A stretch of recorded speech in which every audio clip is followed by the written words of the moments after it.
রাজকুমারী উম্মে হানির সাহসিকতা। অনেক দূরের এক রাজ্যে ছিল এক ছবিল পাড়া রাজ্য, আরও নোভা। পাহাড়, নদী, সবুজ বন আর ফুলে ভরা সেই রাজ্য ছিল এক রূপকথার মতো। আর সেই রাজ্যের রাজা ছিলেন সাহেব, যার একমাত্র কন্যা ছিল রাজকুমারী উম্মে হানি। রাজকুমারী উম্মে হানি ছিলেন স্বভাবতই চঞ্চল, কৌতূহলী ও সাহসী। তিনি রাজপ্রাসাদের জৌলুসের মধ্যে থাকলেও গ্রামের সাধারণ মানুষের জীবনযাত্রা দেখতে ভালোবাসতেন। প্রাসাদের নিয়ম কানুন, রাজনীতির জটিলতা তার ভালো লাগত না, বরং তরবারি চালানো, ঘোড়সওয়ারি ও বই পড়া ছিল তার প্রিয় কাজ। একদিন রাজ্যে এল এক অদ্ভুত খবর, পাহাড়ের ওপারে বিশাল এক ড্রাগন এসেছে, যে গ্রাম জ্বালিয়ে দিচ্ছে, ফসল ধ্বংস করছে আর মানুষদের আতঙ্কিত করছে। রাজা সভা ডাকলেন। সব মন্ত্রী ও যোদ্ধারা বললেন, এত বড় ড্রাগনের মোকাবিলা করা অসম্ভব। রাজ্যের বাহিনী পাঠালে হয়তো কেউই আর ফিরে আসবে না। রাজা চিন্তিত হয়ে পড়লেন। তিনি উম্মে হানিকে আদেশ দিলেন প্রাসাদের বাইরে না যেতে। কিন্তু উম্মে হানি এই অন্যায় আর দুর্বলতার মধ্যে বসে থাকতে পারলেন না। তিনি জানতেন, সাহসিকতা ছাড়া কোনো সমস্যার সমাধান হয় না। রাতে, প্রাসাদের সবাই ঘুমিয়ে পড়ার পর, উম্মে হানি তার পছন্দের বর্ম পরে, তলোয়ার সঙ্গে নিয়ে তার ঘোড়া, নীলঝিল, নিয়ে বেরিয়ে পড়লেন।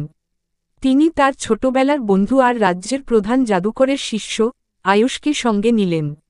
আয়ুষ জানত নানা রকম জাদু আর ওষুধ তৈরি করতে। তারা চলল ড্রাগনের গুহার দিকে। পথ ছিল দীর্ঘ, বিপজ্জনক, আর বরফে ঢাকা। হিমবাহ পার হতে গিয়ে একবার উম্মে হানি প্রায় গড়িয়ে পড়ে যাচ্ছিল, কিন্তু আয়ুষ তাকে ধরে ফেলল। মাঝে মাঝে তারা দেখতে পেত পুড়ে যাওয়া বন আর ছিন্নভিন্ন ঘরবাড়ি।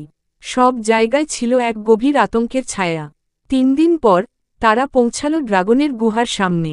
হঠাৎ ভূমিকম্পের মতো শব্দে গুহা কেঁপে উঠল, আর সেখান থেকে বেরিয়ে এল এক বিশালাকা আগুন ঠোঁটওয়ালা ড্রাগন। তার চোখ দুটো লালচে আগুনের মতো জ্বলছিল। ড্রাগন গর্জন করে বলল, কে তোমরা? মরতে এসেছ? উম্মে হানি ভয় পায়নি। গম্ভীর স্বরে বলল, আমি সাহেবের রাজকুমারী উম্মে হানি। আমি এসেছি কারণ তুমি আমাদের রাজ্যকে ধ্বংস করছ। আমি চাই সত্যি জানি, তুমি কেন এত রেগে আছো? ড্রাগন একটু চমকে গেল। এতদিন কেউ তার সঙ্গে কথা বলার সাহস করেনি। সে ধীরে ধীরে বলল, তোমাদের রাজা আমার গুহা থেকে এক প্রাচীন রত্ন চুরি করেছে। সেই রত্ন আমার শক্তির উৎস ছিল। আমি এখন দুর্বল হয়ে পড়ছি, আর ক্রোধ আমাকে অন্ধ করে দিচ্ছে। উম্মে হানি অবাক হয়ে গেল। সে তো জানতি না রাজা এমন কিছু করেছিলেন। হয়তো তার পূর্বপুরুষরা করেছিল, যা আজকের রাজার জানা নেই। সে ড্রাগনকে প্রতিশ্রুতি দিল যে রত্ন সে ফেরত এনে দেবে। ড্রাগন বলল, তোমার কথা বিশ্বাস করতে ইচ্ছে করে। আমি 3 দিন অপেক্ষা করব। যদি তুমি ফিরে না আসো, আমি পুরো রাজ্য ধ্বংস করে দেব। উম্মে হানি দ্রুত ফিরে এলো প্রাসাদে। রাজাকে সব জানাল। রাজা প্রথমে বিশ্বাস করতে চাইলেন না, কিন্তু প্রাচীন বইয়ের খোঁজে দেখা গেল সত্যি। 100 বছর আগে তার পিতামহ ড্রাগনের গুহা থেকে অগ্নিমণি নামে এক রত্ন এনেছিলেন, যেটি রাজসিংহাসনের নিচে রাখা আছে। রাজা অনুতপ্ত হলেন। তিনি নিজে রত্ন উম্মে হানির হাতে তুলে দিলেন।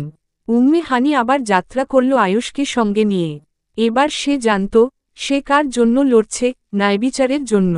তারা গুহায় পৌঁছালে ড্রাগন অপেক্ষা করছিল।